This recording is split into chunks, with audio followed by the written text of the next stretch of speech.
Mais tu sais que c'est génial ce que tu dis parce que j'ai vu une vidéo qui parlait de ça il n'y a pas longtemps et qui parlait exactement et elle avait imagé en mettant un enfant, derrière l'enfant la maman, derrière la maman le papa.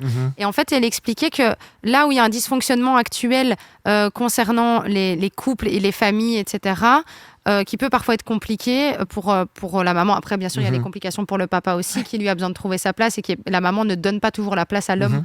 Et c'est vrai qu'elle expliquait que dans un schéma, entre guillemets, classique maman, papa, enfant, c'est que la femme était au milieu et qu'effectivement, elle avait besoin que l'homme la protège en fait, et garde son dos pour qu'elle puisse en fait se ressourcer auprès de lui et de se faire donner à l'enfant. Et je trouvais ça une belle image parce qu'en fait, ça montre effectivement tout le rôle du père, au-delà d'être du père vers l'enfant.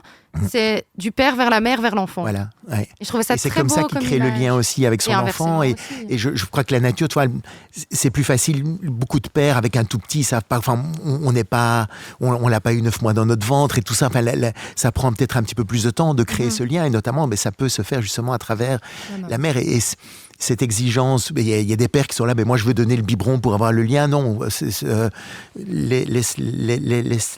l'enfant avec sa mère et soit là pour protéger ça. Et puis tu vas avoir tout le temps après. Enfin, c'est comme ça que tu vas aussi créer le lien avec ton enfant parce que tu fais ça. Et donc c'est là où l'égalité, pour moi, n'est pas 50% des tâches. Chacun a son rôle aussi, chacun peut trouver une place, mais c'est pas des places qui sont spécialement interchangeables. Mais de nouveau, ça doit être fait dans une communication, dans un accord des deux. Oui, dans l'envie, les besoins de chacun et de la dynamique du couple aussi. De la dynamique du couple, mais si on est dans cette idée, il faut qu'on fasse chacun à moitié. Même les femmes ne sont pas toujours conscientes en fait du besoin qu'elles peuvent avoir d'avoir juste ce soutien de leur chéri.